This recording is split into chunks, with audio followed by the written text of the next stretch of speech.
Heyo everyone! This is the Simply African Evolved channel where we share stories and information on dance gaming across various African countries.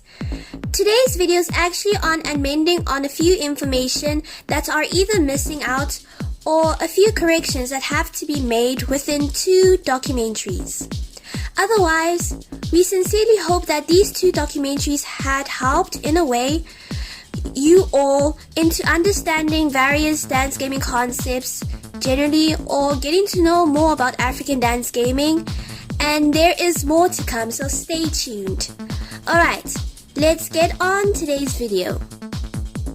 So for this documentary on things that you'll need to know about DDR X2, particularly for Moroccan and South African dance gamers, there are two pieces of information that need to be addressed since they had not been mentioned then.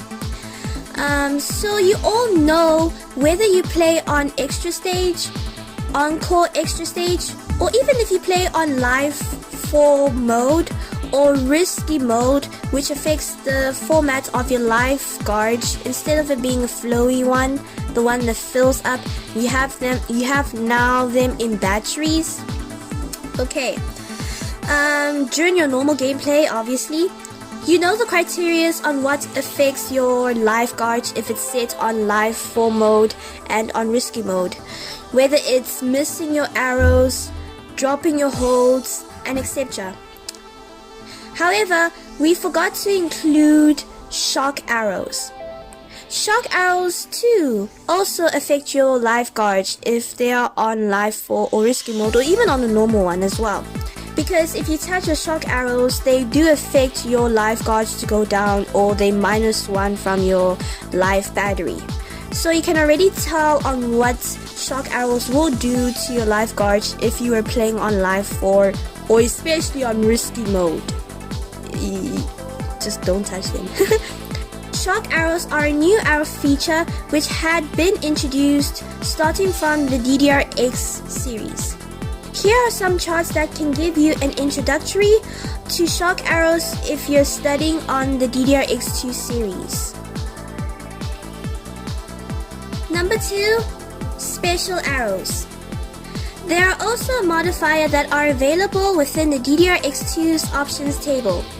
These are the types of special arrows: normal, X, classic, cyber, medium, small, and lastly, dot. Ever since the beginning of the DDR Ace era, especially going towards the DDR Ace 20 and so on, a lot of players have been using the special arrows for some reason. I can't really argue if it's for MA purposes, for marvelous attack purposes, but you can keep this as a side note, perhaps.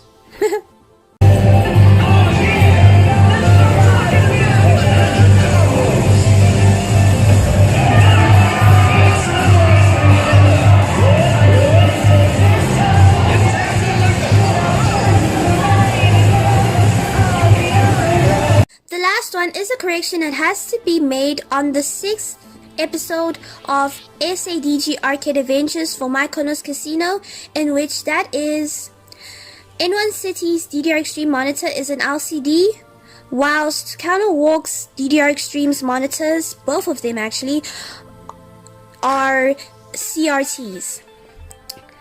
For some reason, players globally find it a lot easier to PA attack DDR Extreme using CRT monitors and LCD monitors.